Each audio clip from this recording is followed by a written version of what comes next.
Hi, it's me, Paula, the math tutor. And in this video, we are going to discuss discrete probability distribution. For that, what we're going to do is first discuss what a probability distribution is, then we're going to analyze an example, we're going to see different ways of representing probability distributions, and then we are going to mention the case of a uniform probability distribution, what that is. So let's begin. So we know that when we have a random variable, the values that the variable can take come from a random experiment, meaning that those values are possible results of the random experiment. And those results can have a probability associated to them. So the different outcomes can have a probability of happening. If we put all those values together, what we get is what is called a probability distribution. So for any random variable, there is a probability distribution that describes the probability that each of the outcomes happen. The probability that the value is going to take that particular value.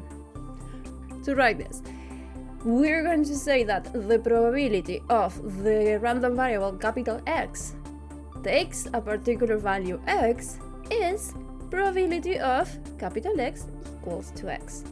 So if X is a discrete random variable with possible values x1, x2, x3, and so on, the probability distribution is going to be a set of probabilities, let's say P1, P2, P3, and so on. And for it to actually be a probability distribution, because these numbers are probabilities, we're going to ask of it some conditions. First of all, for the numbers of this set, let's say Pi, we need it to be a probability, meaning that it's going to be a number between 0 and 1. And remember that probabilities are usually represented in percentages, but percentages less than 100% are decimals between 0 and 1. Then we're going to ask of the sum of all the numbers to be equal to 1. Again, if these are probabilities and we have the set of all the possibilities of all the probabilities of all the outcomes, we need the sum of all the possible outcomes to be the possibility of everything happening or anything happening, and that is going to be 100%. So we need the sum of all the numbers to be equal to 1.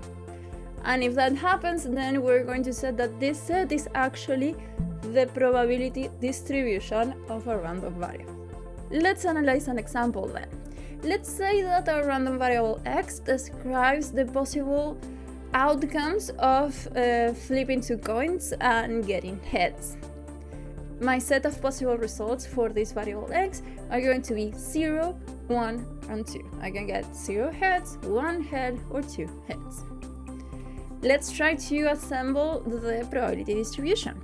For each of these possible outcomes, I'm going to write the probability of getting them. And the probability of getting 0 heads, it's actually 1/4. You can think of it in a tree diagram. First, we're going to have the first result of flipping the first coin, that's going to be either heads or tails, and then flipping the second coin, again, we could get heads and tails again. So we have our tree diagram, meaning that the outcome of getting 0 heads, it has a probability of 1/4. Then, getting 1 heads, the probability of that happening is going to be 1/2, because I could get heads, tails, or tails, heads. So 2 out of the 4 possible outcomes. And then the probability of getting 2 heads, it's going to be again 1/4. It's one of the 4 possible outcomes we have. So the probability distribution of this variable is 1/4, 1/2, 1/4. If we want to check the conditions we ask for a set to actually be a probability distribution, we can see that first, these numbers are between 0 and 1, so the first condition holds, and then if we add them, 1/4 plus 1/2 plus 1/4 equals 1. So it is a proper probability distribution. We may also want to represent probability distributions. There are some classic ways of doing it, and you may encounter, for example, tables. This is a very usual way of representing probability distributions. It's going to be very useful to visualize everything. And another way of doing it is, of course, graphically. You could, for example, build a bar diagram where in the x-axis you represent the values of the random variable, and in the y-axis you represent the associated probabilities. One special case of probability distributions are of what we call uniform random variables. Uniform random variables are going to be variables where the possible outcomes all have the same probability of happening. For example, if we have n possible outcomes, the probability of them happening, of them occurring, would be 1 over n. In that case, if you imagine the graph, it would be kind of a flat graph where you have all the bars with the same height. Could be, classic example again, x could be the result that you get when rolling a die. In that case, the probability of getting one of the 6 numbers in this die would be 1 over 6, and it's the same for all of them.